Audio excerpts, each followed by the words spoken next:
Good morning आप सभी लोगों को। आज हम लोग टॉपिक पर चर्चा करेंगे G7। मतलब G7 क्या है, इसको हम लोग मैप के माध्यम से पढ़ेंगे कि G7 क्या है। देखिए, मैप के माध्यम से हम इसलिए बताते हैं कि अगर मैप के माध्यम से हम याद करेंगे तो हमको कायदे से समझ में आएगा। और जो हम मैप बना के अगर आपको समझाते हैं तो जो विश्व का मानचित्र आपके घर पर है उसको आप हमारे मैप के मतलब तुलना करके आप देखेंगे, आपको कायदे से समझ में आएगा। तो आइए देखिए, जैसे हम बता रहे हैं कि इस साइड है आपका एशिया, इसी से सटा हुआ है यूरोप, थोड़ा सा इधर हट के इस साइड रहेगा उत्तरी अमेरिका, क्योंकि बीच में अटलांटिक सागर है। नीचे रहेगा दक्षिण अमेरिका, इसके नीचे अफ्रीका, ऑस्ट्रेलिया और अंटार्कटिका, ये 7 महाद्वीप होते हैं। तो हम लोगों की टॉपिक क्या है, G7।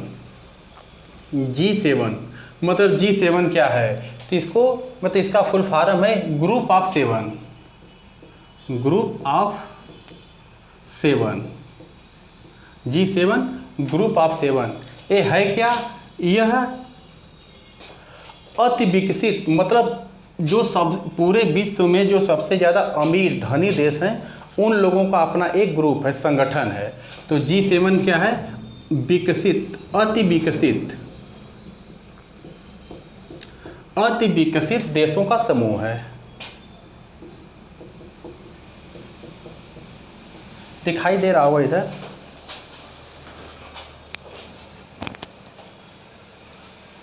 हाँ ठीक है।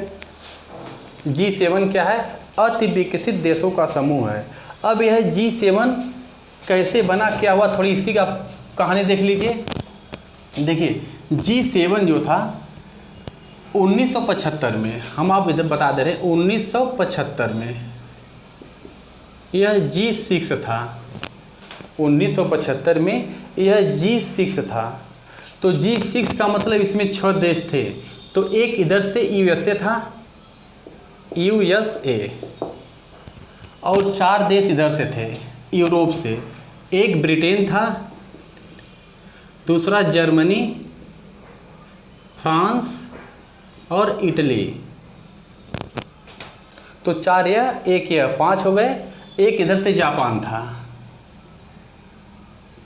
हाँ देखिए, हम USA यहाँ लिख रहे हैं, 4 देश यहाँ लिख रहे हैं, जापान यहाँ लिख रहे हैं। तो जब आप हमारी वीडियो देख रहे हैं तो विश्व का जो मानचित्र होगा उसमें आप देखेंगे तो इधर एशिया महाद्वीप होगा जहाँ जापान एक देश होगा इस साइड, यूरोप में यह 4 देश और उत्तरी अमेरिका में USA।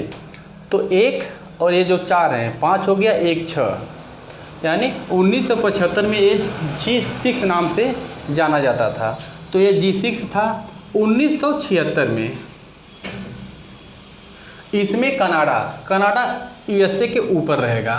कनाडा मतलब कनाडा को शामिल कर लिया गया। तो जब 1976 में कनाडा को शामिल कर लिया गया तो ये हो गया G7। अब यह G7 के रूप में काम करते करते जा रहा था। 1997 में इसमें रूस को शामिल कर लिया गया। जब इसमें रूस को शामिल कर लिया गया तो ये हो गया G8। अब यह G8 के रूप में काम कर रहा था।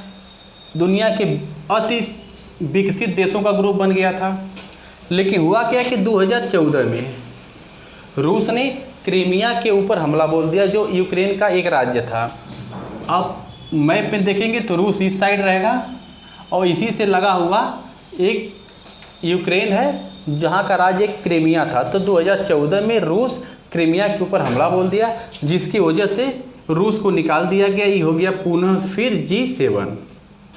तो ये कैसे G7 बना, इस कहानी आपको समझ में आ गई होगी। अब यह G7 जब बन गया तो देखिए, इसका मुख्यालय नहीं होता है, मुख्यालय नहीं होता है। जैसे नाटो का मुख्यालय ब्रुसेल्स होता है,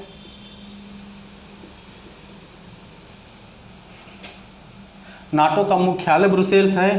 क्वाड का मुख्यालय भी ब्रुसेल्स है। और एक नाटो प्लस नाम से जो बना है संगठन, उसका मुख्यालय जापान के टोक्यो में होने की बात हो रही है। तो जैसे इन लोगों का मुख्यालय होता है उस तरह G7 जो है इसका मुख्यालय नहीं होता है। इसकी मीटिंग जिस देश में होती है उस देश को ही इसका मुख्यालय बना दिया जाता है। तो हमको लग रहा है इतनी बात आपको समझ में आ गई होगी। G6 6 देश थे, 4 यूरोप से, 1 अमेरिका, 1 जापान। G6 था। 1997 में कनाडा को शामिल किया गया तो G7 हो गया। 1976 में कनाडा शामिल हुआ तो G7 हो गया। 1997 में रूस शामिल हो गया तो ये G8 हो गया। लेकिन रूस क्या किया, यूक्रेन का एक शहर था क्रीमिया, उसके ऊपर हमला बोल दिया, जिसकी वजह से उसको निकाल दिया गया। यह पुनः हो गया G7। तो G7 जो है इसकी मीटिंग हर देश में बारी बारी से होती है। तो जो 2023, अब देखिए जापान है ना, 2023 जो इस समय चल रहा है, 2023 में जो संस्करण होगा G7 का संस्करण, यह है 49वां।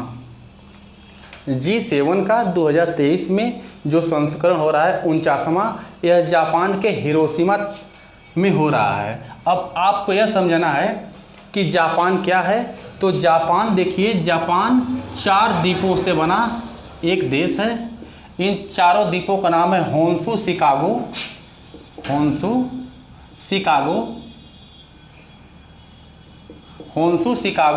क्यूशो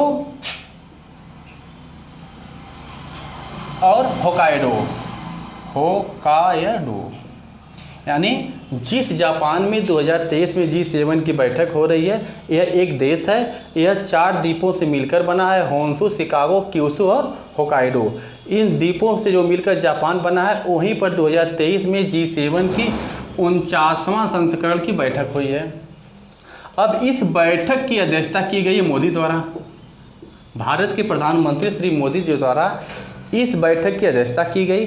अब मोदी जी द्वारा जब यहाँ की बैठक की अध्यक्षता की गई तो यहाँ बैठने के बाद 19 मई 2023 को यहाँ बैठक जो हुई थी उसकी अध्यक्षता मोदी जी द्वारा की गई थी। इसके बाद 3 दिवसीय यात्रा की है जापान के बाद जब वो निकले ऑस्ट्रेलिया के लिए, तो यहाँ पर एक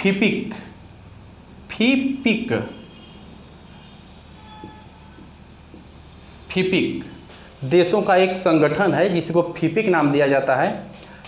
इन देशों में गए, उसके बाद ऑस्ट्रेलिया आए। तो जब वो फीपिक देश में जा रहे हैं, जो फीपिक देश क्या है इसको आप समझ लीजिए। फीपिक का पूरा फुल फॉर्म होता है फोरम ऑफ इंडिया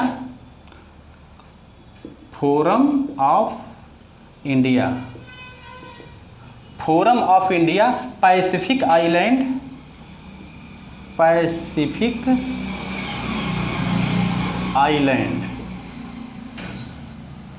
कोऑपरेशन। यानी जो फीपिक है, मैप में देखेंगे तो जो एशिया महाद्वीप है, नीचे ऑस्ट्रेलिया महाद्वीप है, उसके इस साइड देखेंगे तो प्रशांत महासागर है। प्रशांत महासागर में 14 छोटे छोटे देशों जो हैं द्वीप हैं। तो फीपिक क्या है, 14 छोटे छोटे देश प्लस भारत मिला के कुल 15 देशों का एक संगठन, एक समूह है जिसको नाम दिया जाता है फीपिक। इसका फुल फॉर्म होता है forum of India Pacific island cooperation. तो इन देशों में यात्रा किए। इन देशों में यात्रा करते समय एक इसी जगह का छोटा सा देश है जिसका नाम है पापुआ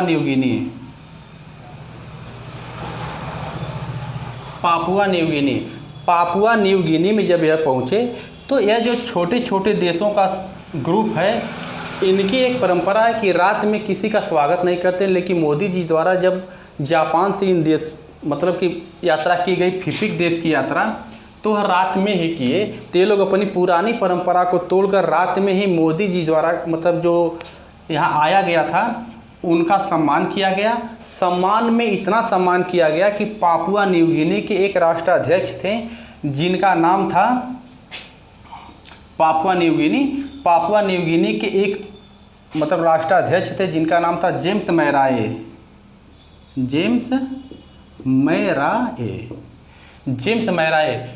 मैराए द्वारा भारत के प्रधानमंत्री श्री मोदी जी द्वारा का पैर स्पर्श किया गया, मतलब पैर छुआ गया। अब बताइए कितने गर्व की बात है कि भारत एशिया महाद्वीप का एक देश है, यहाँ के प्रधानमंत्री का विश्व में किसी अन्य देश के राष्ट्राध्यक्ष द्वारा पैर अगर स्पर्श किया जाए तो ये बहुत गर्व की बात है। यह मोदी जी का ही नहीं पैर छुआ गया बल्कि भारत की 140 करोड़ आबादी का पैर छुआ गया है। अच्छा, यहाँ के बाद वह ऑस्ट्रेलिया गए। अब जब यह जापान में G7 की बैठक की अध्यक्षता कर रहे थे तो अमेरिका के राष्ट्रपति जो बाइडेन हैं उनको द्वारा मोदी जी को निमंत्रण पत्र दिया गया कि 18 जून को आप अमेरिका आइए। अगर 18 जून को जब ये अमेरिका जा रहे हैं तो अमेरिका के 20 शहर, याद रखिएगा 20 शहर में एकता मार्च निकाला जाएगा। एकता मार्च। अब यह एकता मार्च कौन निकालेगा?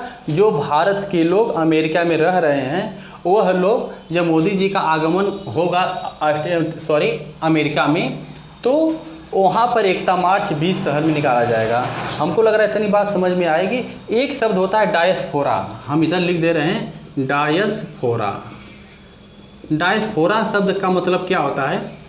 भारतीय व्यक्ति हों और विदेशों में गए हों किसी काम से अपना कमाने के लिए, तो जो विदेशों में रह रहे हैं भारतीय व्यक्ति जो विदेशों में रहते हैं उनको बोला जाता है डायस्पोरा। जब मोदी जी द्वारा जापान में इसकी अध्यक्षता मतलब G7 की अध्यक्षता करने के लिए गए थे मोदी जी, तो यहाँ पर डायस्पोरा द्वारा उनका सम्मान किया गया। ऑस्ट्रेलिया में गए वहाँ पर सम्मान किया गया। अमेरिका में जाएंगे तो वहाँ पर एकता मार्च निकाला जाएगा। इतनी बात अगर आपको समझ में आ गई हो तो अब मिलेंगे आपसे दूसरे वीडियो के साथ। तब तक के लिए धन्यवाद।